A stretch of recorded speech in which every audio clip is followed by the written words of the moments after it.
What we're going to be doing is what's called the preterite tense. What the preterite tense is basically just a fancy way, and I'm gonna highlight what I'm typing here so we can see it.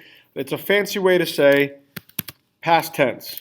Up to this point, everything we've talked about is the present, right? It's a happening now action. So when I say to you, or when we write down, yo como pizza, I eat pizza now. Okay, not I am eating, not I am going to eat. I eat the pizza now. All right. To this point, it's been present. What we're going to be moving on to is the past tense, which is the preterite. They mean the same thing. All right. So because it's the past tense, the preterite tense, not only is it a new tense, but that means that there's also new endings when we conjugate, and that's what we're going to be focusing on today, is what these new endings are. All right, so whatever our endings we were using before, now we're going to be using new ones. So this is why this is important, because it's brand new info. What we also need to understand, and this is going to be important down the road, that this is a one-time past action. All right, so it's no longer I eat the pizza, it's I ate the pizza. I ate that pizza one time. Okay? And that's going to be more important down the road, but I just got to throw it in there for you guys. So that means that for our regular verbs, AR, ER, IR ending verbs, we now have new endings, and that's what's important here, and that's what we need to understand is these endings are going to be what we use to talk about past tense now. So for an AR verb, now if you notice, these aren't verbs, these are just endings. So that's all these are, is endings. All right, in the yo form, in the preterite, instead of an O, all right, it's now going to be an E with an accent. So it's important that we understand how to put the accents into the computer. We can talk later if you don't know how to. All right, so yo, and it's going to be E with an accent. Tu, aste, A-S-T-E. El, ella is going to be I-O, pronounced io, but again, we now have an accent over that O. So, yo form, el, ella, usted form, accents. Important. All right? I'm sorry, this is just an O. All right, and we're going to talk about why it's important to have the accent here in a minute. So, E, A-S-T-E, O. Accent, accent. All right? Nosotros, amos, which is something we've talked about already, shouldn't be crazy. All right, and this is Aron, A-R-O-N. All right, make sure we have that spelt right, because for whatever reason, this is missed a lot by people. So here's why it's important to have the E and the O with an accent.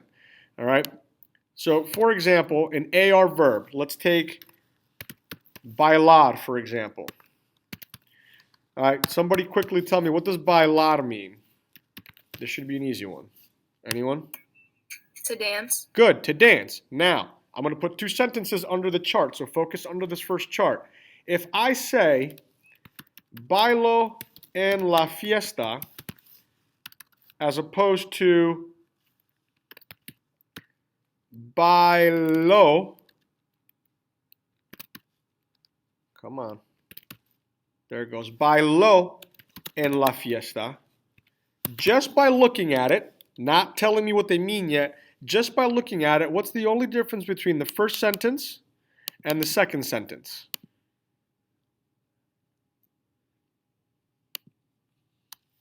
Here's where I need participation. The accent. Yeah, the accent.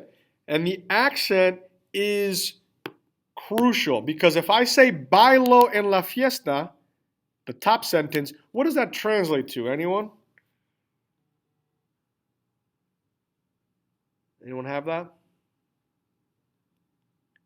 It translates to I dance at the party. All right, according to this sentence, when did I dance at the party? Or when is this dancing taking place? Now. Now, in the present tense. Thank you. The difference now when I add the accent, look at where the accent O is. It's down here. So now it's no longer I dance at the party. It now becomes he or she danced at the party. This is why the accent is important, because if you mess up the accent, not only is the wrong person doing the dancing, they're doing the dancing in the wrong time frame. Bailo, no accent. I dance. I dance now. Bailo, accent, he or she danced. It already happened at the party. And that's why this is crucial that we have these accents in the right spots. Okay? ER-IR charts. Okay? A regular ER verb in the yo form is going to be I with an accent. So it's going to be pronounced E. All right? In the to form, iste, I-S-T-E. In the el ella form is where we need that io that I mistakenly used earlier. All right, but again, accent with the O. So accent in the I, accent in the O. What we need to understand here, going back to the top of the page, is that the first and third person singular need accents. You got to have accent marks. So iste, io, this is imos, and this would be ieron, I-E-R-O-N. And again, for whatever reason, this one's messed up a lot, so get it right. Here's what makes your life easier. The ER chart and the IR chart are 100% identical. So in the yo form for an IR chart is I with an accent pronounced E, iste, io, accent over the O, imos, and ieron, which are identical charts. So really, you're learning two charts for the past tense, an AR chart and an ER-IR chart, because they are exactly the same. That being said, it should make our life a little easier. All right, so I'm going to run through a quick example with you guys. All right. So let's say, and don't worry about this part, it's going to be recorded anyway, and you're going to do an assignment in a minute with all of these. So let's say I gave you beber. It is an ER verb, but we're going to do it in the past tense. All right. The process doesn't change. I'm still following all my normal steps. What is step one in conjugating a chart for me? What do I always ask you to do first? Put the definition. Yeah, put the definition. What does beber mean? To drink. Perfect, to drink. Step two, I'm going to drop my ending, so I'm left with beb. Right? I'm left with beb. 5 times. We still don't worry about that blacked out part. Now, because I'm in the past tense, I'm using the endings that I put in this ER chart because it's an ER verb. Yo bebí, accent over the I. Tú bebiste, él, ella bebió, accent over the O.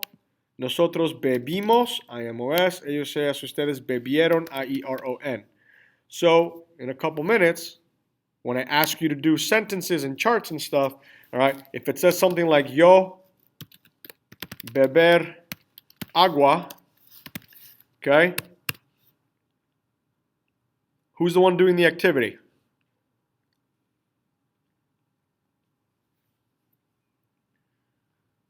Who's the one doing the activity? You. Well, not you. Who's yo? You would be tú. Who's yo? Yourself. Yourself. So it'd be I. So I take beber, I drop my ending. All right.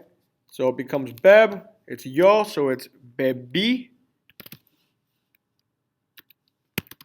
agua. When I translate it, because you always have to translate these in English for me, it's not I drink water, it's I drank water. So now our English translation is just as important as anything else that we do. All right. So bebí, drank. All right. And we're using our new endings.